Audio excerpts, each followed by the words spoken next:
Some deliveries aren't meant to arrive.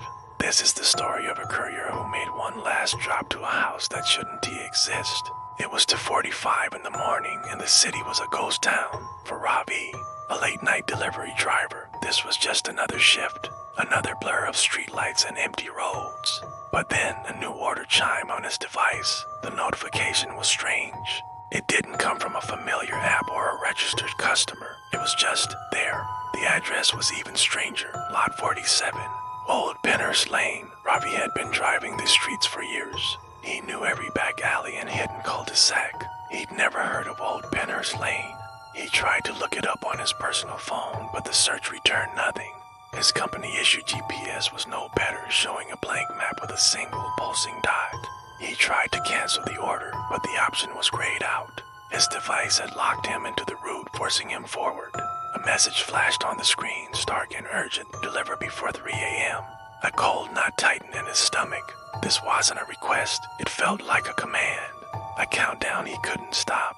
With a sigh of resignation, he put the van in gear. 15 minutes. He could make it, whatever it was. The further he drove, the more the familiar city melted away. The bright, sterile streetlights flickered and died out one by one, replaced by a thick, rolling fog that swallowed the road ahead. It clung to his windshield like a damp shroud, forcing him to slow to a crawl. The air grew heavy and cold. His radio, which had been playing a low-key talk show, dissolved into a wall of static. He was completely alone, driving into a void.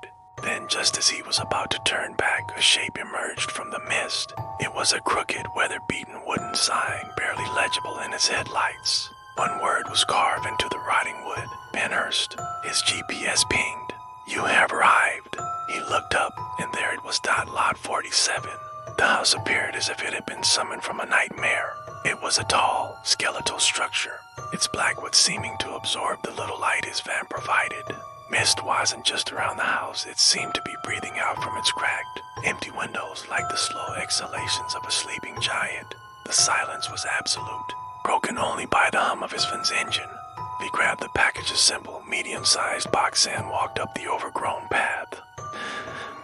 Porch steps groaned under his weight. He knocked, the sound echoing unnaturally loud in the dead air. He waited. Nothing. He knocked again, harder this time. That's when the door creaked open, all by itself, revealing a gaping black maw. A gust of impossibly cold air rushed out, carrying the faint, rhythmic ticking of an unseen clock. Every instinct screamed at him to run, to leave the package and get back in his van. But the app wouldn't let him complete the delivery until he was inside. He hesitated for only a second before stepping over the threshold. The door swung shut behind him with a soft, final click. The interior was dark and cavernous. Dust motes danced in the single beam of his phone's flashlight. In the center of the vast, empty room was a single wooden table. On it lay a small, folded piece of paper. His light trembled as he read the spidery handwriting. Thank you for bringing it home. Bringing what home? He looked down at the box in his hands. It felt heavier now. The plain brown paper it was wrapped in was now dark and damp to the touch. A sickening curiosity stronger than his fear took hold. With trembling fingers, he tore at the wet paper. He peeled back the soggy cardboard flaps. Inside was fabric, a familiar dark blue fabric. He pulled it out. It was another delivery uniform, identical to the one he was wearing. But this one was stiff, heavy, and soaked in something dark and sticky. A coppery smell filled the air. It was blood. His heart hammered against his ribs. He dropped the uniform as if it had burned him. Just then, his phone buzzed violently in his hand. The screen glowed with a new message. Delivery complete. But something had changed. The app, which had listed him as driver, now had a new label under his name, recipient. Panic seized him. The door, the only way out, slammed shut with a deafening bang that echoed through the house. He threw himself against it, but it was like hitting solid rock. He ran through the house, his flashlight beam cutting wildly through the darkness, searching for any other exit, a window, anything. He found a back door, wrenched it open, and stumbled out into the foggy night, gasping for air. He was free. He sprinted back toward his van, fumbling for his keys. He reached the driver's side door and looked at his reflection in the window.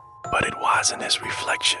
The man staring back at him was pale, his eyes wide with terror, and he was wearing the bloody uniform from the box. A scream caught in his throat. The next morning, state police found an abandoned delivery van on a quiet, empty stretch of road miles from any known residence. The engine was cold, the doors unlocked. There was no sign of the driver, Ravi. All they found was a single, untouched box sitting on the passenger seat. A new shipping label was already affixed to the top. It read, Lot 48, and somewhere in the digital ether, a new order has just been sent. The next driver is already on the way. Thank you for joining me on this late night delivery. If you enjoy stories that lurk in the shadows, don't forget to hit that like button and subscribe for more tales from the darkness. Stay safe out there, and maybe think twice about that next late night order. We'll see you in the next one.